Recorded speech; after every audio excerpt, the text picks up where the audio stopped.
Dear students, आपका बहुत बहुत स्वागत है हमारे यूट्यूब चैनल बायो एजुकेटर्स में। आज का जो हमारा टॉपिक है वो है रिप्रोडक्शन इन पैरामीशियम कॉर्डेटम। ये आप ध्यान रखेंगे, जिस स्पीसीज का हम रिप्रोडक्शन यहाँ पर स्टडी कर रहे हैं वो पैरामीशियम कॉर्डेटम है। पैरामीशियम कॉर्डेटम में दोनों प्रकार से रिप्रोडक्शन होता है, एसेक्सुअल और सेक्सुअल टाइप।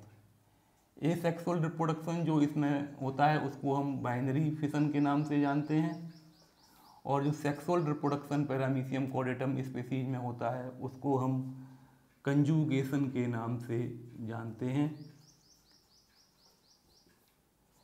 सबसे पहले हम बात करेंगे पैरामीशियम कॉर्डेटम में होने वाले एसेक्सुअल रिप्रोडक्शन की। जब एसेक्सुअल रिप्रोडक्शन पैरामीशियम कॉर्डेटम में होता है तो यह जो है इसकी जो फीडिंग मैकेनिज्म है या इसका जो फीडिंग का प्रोसेस है वो स्टॉप हो जाता है। इसके जो ओरल ग्रूव हैं या जो ओरल एपरेटस हैं वो डिसएपियर हो जाते हैं। ओरल एपरेटस जो है वो डिसएपियर हो जाएगा, और इस प्रकार का जो एसेक्सुअल रिप्रोडक्शन है वो फेवरेबल कंडीशन में या अनुकूल परिस्थितियों में होता है। हम जानते हैं कि पैरामीशियम कॉर्डेटम में दो प्रकार के न्यूक्लियस पाए जाते हैं। जो साइज में छोटा न्यूक्लियस होता है उसको हम माइक्रो न्यूक्लियस बोलते हैं, और जो बड़ा न्यूक्लियस है जिसको हमने रेड कलर से दिखाया हुआ है वो मैक्रो न्यूक्लियस कहलाता है। मैक्रो न्यूक्लियस जो है वो एमाइटोटिक डिवीजन के द्वारा डिवाइड करता है, जबकि जो छोटा जो माइक्रो न्यूक्लियस है वो माइटोसिस के द्वारा डिवाइड करेगा। इस स्टेप में आप देखेंगे कि दोनों जो न्यूक्लियस हैं पैरामीशियम के वो दोनों इलोंगेटेड हो गए हैं, और इस स्टेप में आकर पैरामीशियम में आप देखेंगे जो पेरेंट पैरामीशियम है उसमें दोनों साइड जो है ओरल ग्रुप, जो नए ओरल ग्रुप बने हैं, जो ओरल एपरेटस बने हैं फिर से दिखाई देने लगते हैं, और इनकी जो पेरेंट पैरामीशियम की जो बॉडी है उसके बीच में एक खांच या कंस्ट्रक्शन सा दिखाई देने लगता है। ये लगभग सेंटर की तरफ होता है, और धीरे धीरे ये कंस्ट्रक्शन जो है वो अंदर की तरफ बढ़ता जाता है, जिससे जो पैरामीशियम की जो बॉडी है वो दो बराबर भागों में बट जाती है। इस स्टेप में देख रहे हैं कि पैरामीशियम की जो बॉडी है वो दो बराबर भागों में बट गई है। ये जो कंस्ट्रक्शन या खांच थी इसने पूरी पैरामीशियम की बॉडी को जो है दो बराबर भागों में बांट दिया है।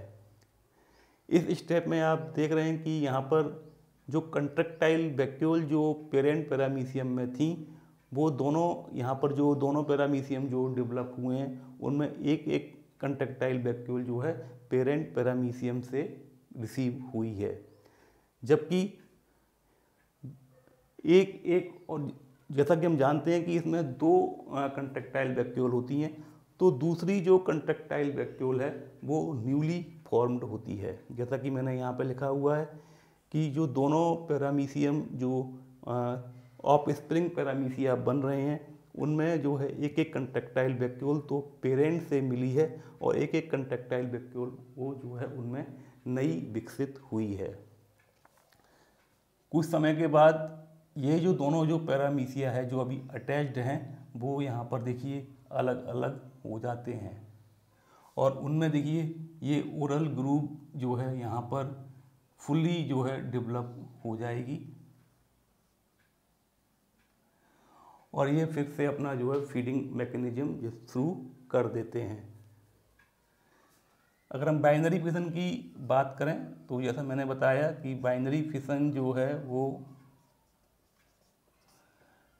फेवरेबल कंडीशन में अनुकूल परिस्थितियों में होता है, और इसमें जो संतति जो पैरामीशिया बन रहे हैं वो अपने पेरेंट के जैसे ही होते हैं। बाइनरी फिशन जो है इसमें ट्रांसवर्स बाइनरी फिशन कहलाता है, क्योंकि देख रहे हैं कि यहाँ पर ये एक ट्रांसफर लाइन जो एक क्षैतिज रेखा के द्वारा यह पैरामीशियम आपस में अलग हुए हैं, या हम कह सकते हैं कि इनके अंदर जो खांच बनी है जिसको वो पैरामीशियम की बॉडी को डिवाइड कर रही है, वो हॉरिजॉन्टल एक लाइन है जिसने पैरामीशियम की बॉडी को 2 इक्वल पार्ट में डिवाइड कर दिया है। अब ये वाला जो भाग जो पेरेंट पैरामीशियम के जो एंटीरियर पार्ट से जो पैरामीशियम डेवलप होता है उसको प्रोटोर के नाम से जानते हैं, और जो पोस्टीरियर पार्ट से जो न्यूली पैरामीशियम जो डेवलप हुआ है उसको हम अपिस्तो के नाम से जानते हैं। प्रोटोर एंड अपिस्तो। अब हम बात करेंगे इसके जो सेक्सुअल रिप्रोडक्शन की। सेक्सुअल रिप्रोडक्शन को इसमें हम कंजुगेशन के नाम से भी जानते हैं। ध्यान आप ये रखिएगा कि हम जिस स्पीसीज की बात कर रहे हैं, जिस स्पीसीज का हम रिप्रोडक्शन पढ़ रहे हैं, वो पैरामीशियम कॉर्डेटम का है। पैरामीशियम कॉर्डेटम में जो सेक्सुअल रिप्रोडक्शन होता है उसको हम कंजुगेशन के नाम से जानते हैं। कंजुगेशन में 2 डिफरेंट मेटिंग टाइप्स के पैरामीशिया आपस में एक दूसरे से मिलते हैं, जिनको हम कंजुगेंट के नाम से जानते हैं। यहाँ पर देखिए मैंने दोनों कंजुगेंट्स को, या दोनों जो पैरामीशियम हैं उनको अलग अलग कलर से बनाया हुआ है। जो कंजुगेंट ए है उसको हमने ब्लैक कलर से यहाँ ड्रॉ किया है, जबकि जो कंजुगेंट बी है उसको हमने रेड कलर से रिप्रेजेंट किया है।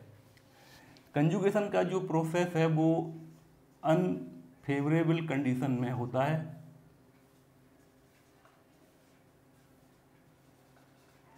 अर्थात जब फूड की कमी होती है तो ऐसी परिस्थिति में जो पैरामीशियम कॉर्डेटम है वो कंजुगेशन के द्वारा रिप्रोडक्शन का प्रोसेस अपना पूरा करते हैं।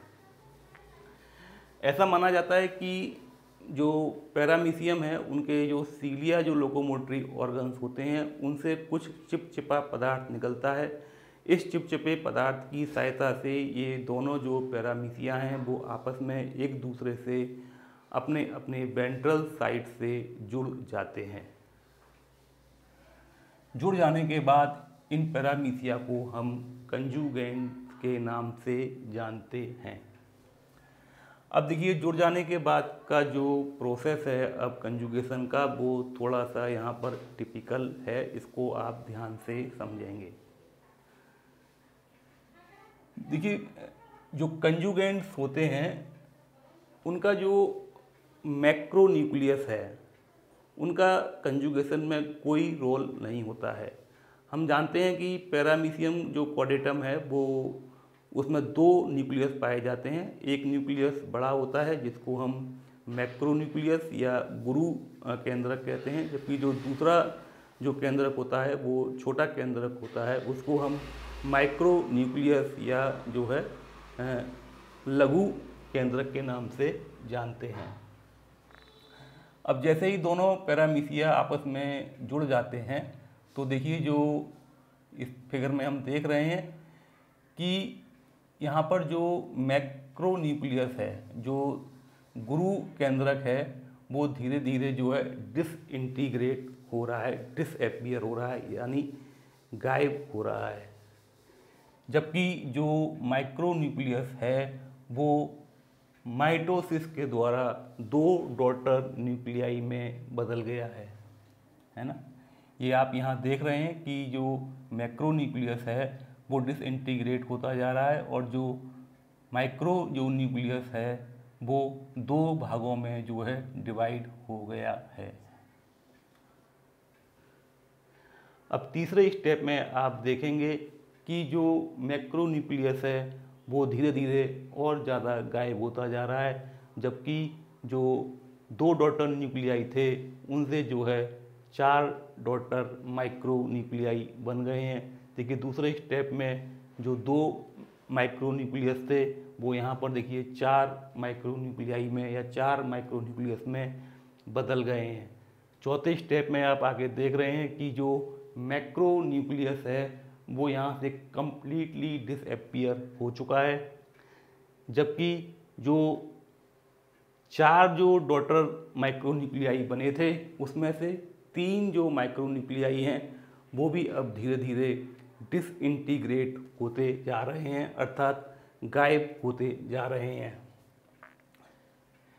अब देखिए 5वें स्टेप जो है बहुत ही इम्पोर्टेंट स्टेप है कि चौथे स्टेप में देखिए जो 3 माइक्रोन्यूक्लियाई जो डिसअपीयर हो गए थे, तो दोनों कंजुगेंट्स में एक एक माइक्रोन्यूक्लियाई बचा था, जैसा कि आप चौथे स्टेप में आप देख पा रहे हैं। 5वें स्टेप में क्या होगा कि जो दोनों जो माइक्रोन्यूक्लियाई हैं वो जो हैं अब माइटोसिस के द्वारा 2 भागों में टूट जाते हैं, जिनमें से एक भाग जो है बड़ा हो जाता है, जिसको हम स्टेशनरी गैमीट या इसको हम फीमेल गैमीट के नाम से भी जानते हैं। जबकि जो छोटा वाला जो भाग होता है वो जो है माइग्रेटरी गैमीट या इसको हम मेल गैमीट के नाम से जानते हैं, ये बन जाते हैं। इसी स्टेप में जो माइग्रेटरी गैमीट है, दोनों जो कंजुगेंट्स के जो माइग्रेटरी गैमीट्स होंगे वो आपस में एक दूसरे कंजुगेंट्स के स्टेशनरी गैमीट से फ्यूज हो जाते हैं। अर्थात देखिए जैसे कंजुगेंट ए का जो स्टेशनरी गैमीट होगा, जो माइग्रेटरी गैमीट होगा सॉरी, वो कंजुगेंट बी के स्टेशनरी गैमीट से फ्यूज होगा, और जो कंजुगेंट बी का जो माइग्रेटरी गैमीट है वो कंजुगेंट ए के स्टेशनरी गैमीट से फ्यूज होगा। फ्यूज हो जाने के बाद दोनों कंजुगेंट्स में एक स्ट्रक्चर बन जाता है जिसको हम जाइगोट न्यूक्लियस के नाम से जानते हैं।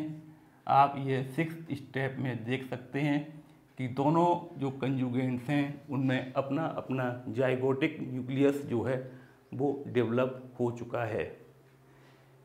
इस प्रक्रिया में लगभग 12 घंटे का समय लगता है। स्टेप 1 से लेकर स्टेप 6 तक आने में जो कंजुगेशन का जो प्रोसेस है उसमें पैरामीशियम को 12 घंटे तक का समय लग जाता है।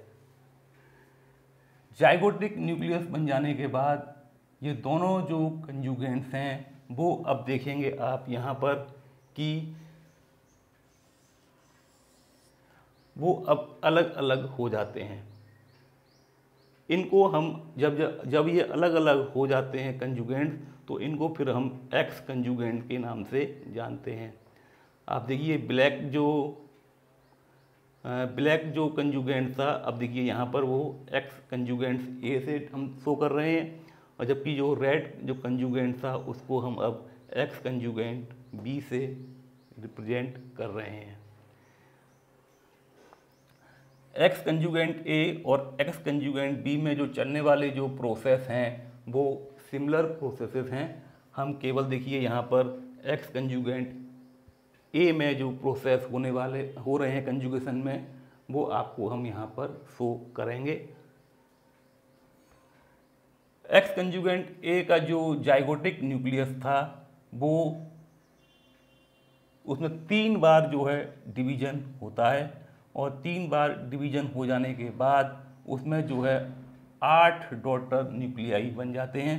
देखिए यहाँ पर 1 से 2 न्यूक्लियाई, 2 से 4 न्यूक्लियाई और 4 से फिर 8 डॉटर न्यूक्लियाई यहाँ पर डेवलप हो जाते हैं। इन 8 डॉटर न्यूक्लियाई में से जो 4 जो डॉटर न्यूक्लियाई हैं उनका साइज थोड़ा सा बढ़ जाता है। इनको फिर हम यहाँ पर मैक्रो न्यूक्लियाई के नाम से जानेंगे। और जो बचे हुए जो 4 माइक्रो न्यूक्लियाई या जो लघु केंद्रक हैं उनमें से 3 डिसइंटीग्रेट हो जाते हैं, और केवल 1 माइक्रो न्यूक्लियस यहाँ पर शेष रह जाता है। अब जो 1 माइक्रो न्यूक्लियस जो यहाँ पर शेष रह गया है उसमें भी जो है माइटोसिस के द्वारा डिवीजन होता है, और 1 माइक्रो न्यूक्लियस से 2 माइक्रो न्यूक्लियस यहाँ पर बन जाते हैं। और साथ ही साथ एक्स कंजुगेंट में ट्रांसफर बाइनरी फिशन होता है और वो 2 डॉटर पैरामीशिया में बदल जाता है। अब आप यहाँ देखेंगे कि एक्स कंजुगेंट से पहले 2 डॉटर पैरामीशिया बने और दोनों डॉटर पैरामीशिया में देखिए यहाँ पर 2 मैक्रोन्यूक्लियस हैं और 1 माइक्रोन्यूक्लियस है। इन दोनों डॉटर जो पैरामीशिया में जो माइक्रोन्यूक्लियस है उसमें फर्दर फिर डिवीजन होता है और उससे जो है 2 माइक्रोन्यूक्लियस फिर से बन जाएंगे और दोनों डॉटर दोनों डॉटर यहाँ पैरामीशियम हैं उनमें साथ साथ बाइनरी फिशन भी होता है। इस प्रकार से हमको देखिए यहाँ पर 4 डॉटर पैरामीशिया बने और इन चारों डॉटर पैरामीशियम में जिसमें से प्रत्येक में देखेंगे आप एक जो है मैक्रो न्यूक्लियस है और एक माइक्रो न्यूक्लियस है।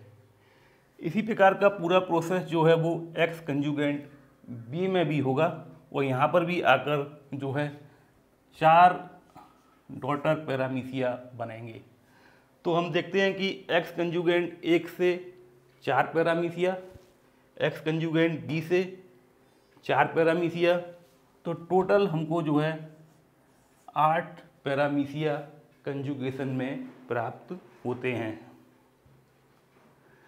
अगर इसकी हम सिग्निफिकेंस की बात करें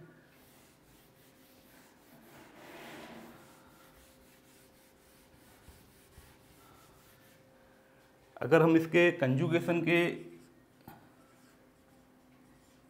सिग्निफिकेंस की बात करें तो कंजुगेशन के द्वारा आप देख रहे हैं कि न्यूक्लियोलर रीऑर्गेनाइजेशन का प्रोसेस यहाँ पर हो रहा है।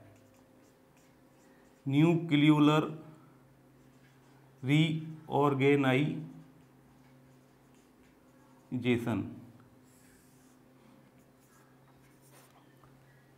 न्यूक्लियोलर रीऑर्गेनाइजेशन का प्रोसेस होने से जेनेटिक रिकॉम्बिनेशन का प्रोसेस भी यहाँ पर चल रहा है। जेनेटिक रिकॉम्बिनेशन होने से पैरामीशिया के अंदर जो है वेरिएशंस भी डेवलप होंगे। तो देखिए बहुत ही इम्पोर्टेंट एक फिनोमिना है कि इसमें न्यूक्लियोलर रीऑर्गेनाइजेशन हो रहा है। न्यूक्लियोलर रीऑर्गेनाइजेशन के साथ साथ जो है जेनेटिक रिकॉम्बिनेशन हो रहा है, अर्थात जेनेटिक जो इन्फॉर्मेशंस हैं वो पैरामीशिया के बीच जो है एक्सचेंज हो रही हैं और एक्सचेंज होने से जो है वेरिएशंस जो है यहाँ पर डेवलप हो रहे हैं। इससे पहले वाले जो रिप्रोडक्शन था वो बाइनरी फिशन था, उसमें इस तरह का फिनोमेना नहीं होता है। वहाँ पर जो पैरामीशिया बनते हैं वो अपने पेरेंट के जैसे ही होते हैं।